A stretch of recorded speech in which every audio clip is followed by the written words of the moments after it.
Hello everyone, welcome back to my channel. If you are new here, my name is Carson Noel and I do story times basically.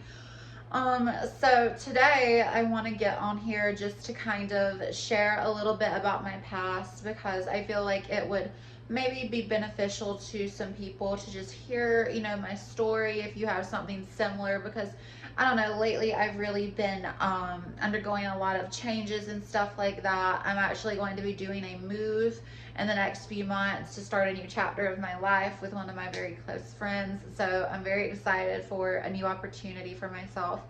But I wanted to talk about my past, considering the fact that, a lot of people are going through a lot of really difficult things right now in the world and stuff like that. I just wanted to get on here and share that, I know I tend to post things that are very, perfected images, perfected videos, just stuff where, it's just kind of like, performative. It's kind of just like aesthetic. So I wanted to share like a real story from my past. So, I guess the best place to start is the beginning.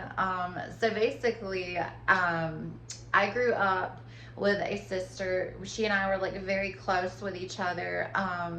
We really only had each other. My parents were very, they were very like homebody-ish people. My mom growing up, she had very, very bad anxiety. I mean, to the point to where she couldn't work even after my sister was born.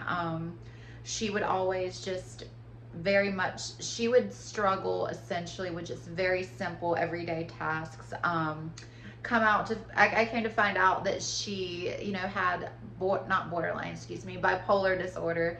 And so basically she really, really struggled. And and still to this day, she and I will get in little arguments and stuff like that. And I feel like I have to like almost tell myself like, hey, this is a mental illness. This is, she's not choosing to be this way, but nonetheless, it's a very difficult thing to deal with sometimes. And growing up, I just remember, sometimes like she would, take really long naps and stuff like that in the middle of the day. And she still does. I mean, my sister and I are obviously adults now, but she would take these long naps and just things like that. And my sister and I would sometimes feel kind of lonely and isolated. And I even know for sure before my sister was born, I felt really alone and really isolated. And I I hated it, honestly. I still don't like being alone to this day. And so I really, really, like growing up, valued connection, like especially with my sister. I was always very close with her. And so, like,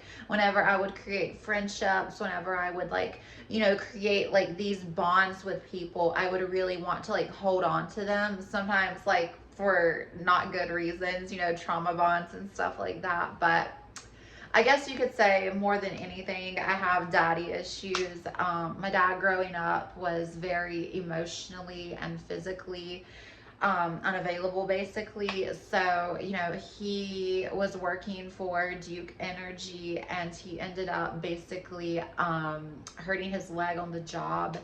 And he had to have all these intensive surgeries and like screws put into his leg and all these, on his nerves and just all of these very intense surgical procedures. And when this was happening, this was probably back in, I would say, 2010, 2009, when the opioid epidemic in the United States was going on. And around this time, if you're not familiar with it, a lot of people were being prescribed very strong opioids such as oxycodone, which is what my dad was prescribed. And so basically these people were being more lackadaisically just giving these, medicines, and people were dying and people were suffering and hurting. And my family definitely did. I remember one time my mother and sister were asleep and my dad wanted to go to a gas station or this corner store.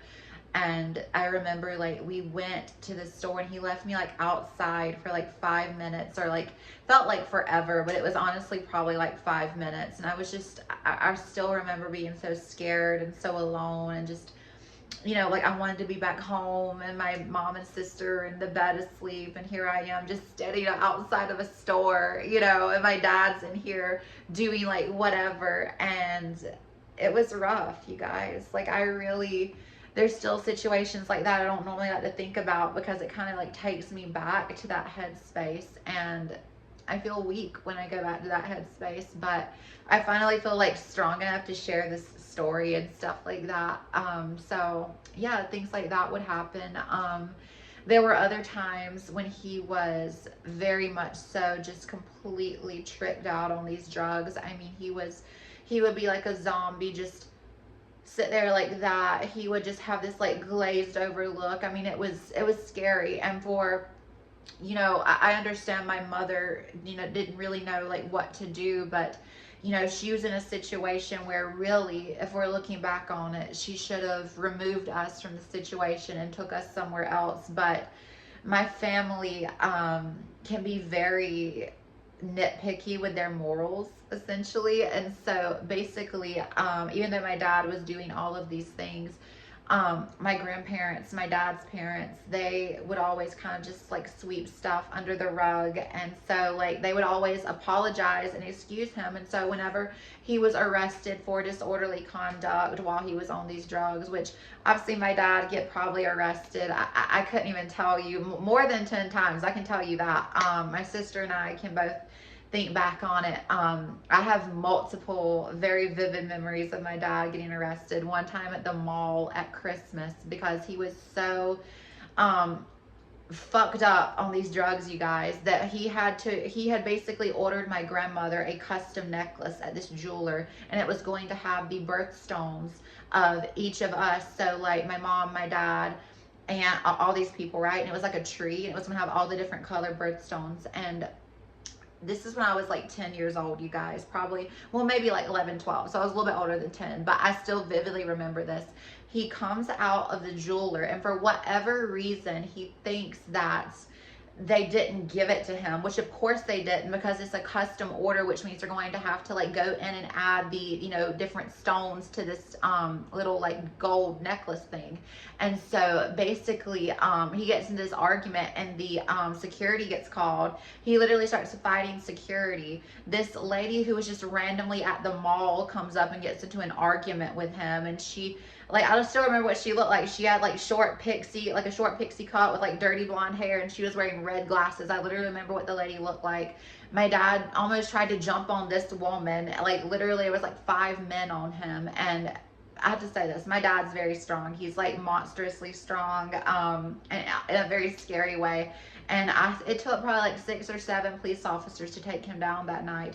And if he would have been any other color but white, he would have been shot. I mean, we all know that. And he basically, you know, he would just have situations like that. My grandparents would pay for it. He would get out of it. He would never learn his lesson. And, you know, there was a lot of situations and still a lot of trauma that I have been working through, because like I said, they always kind of sweep it under the rug. Like even if I bring up something, and this is maybe like in the next like last few months, like if I bring something up, you know, they just, my grandparents or my mother, they just don't want to talk about it. And at this point I've made peace with that, because I mean, you can't force someone to have a conversation like that. And quite frankly, I don't want to have it if it's not going to be acknowledging all the things that my sister and I went through. Because a lot of the time, just for an example, my grandmother will be like, oh, well, he was on the medicine, or he was on those drugs, or whatever. And it was just like, okay, but that's not an excuse. And so there's always just the complete invalidation of my feelings. So I just stopped trying to even have conversations about it, which is honestly fine.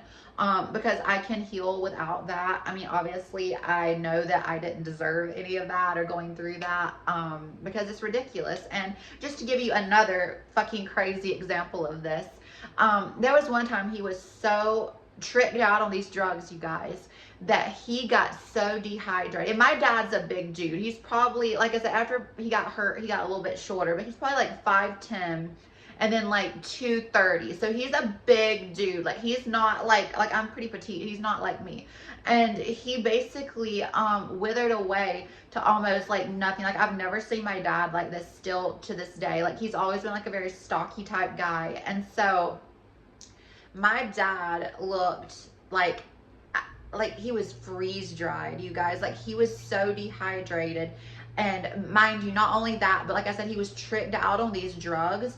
He was literally sitting in our living room, butt ass naked, looking like death for almost 5 days. We could not get anybody to come out there because my family was so worried that if we called someone, they would come out there, like the police or like the EMT or whatever, but he would try to fight them and they would end up shooting him or something, or either his heart would give out because he probably couldn't fight in that situation, but he would try to. So we had to be displaced from our home, my mother and her 2 daughters, for quite literally 5 or 6 days. I can't remember how many. I want to say it was honestly 6. It was a long time. It was under a week, but it was a long time.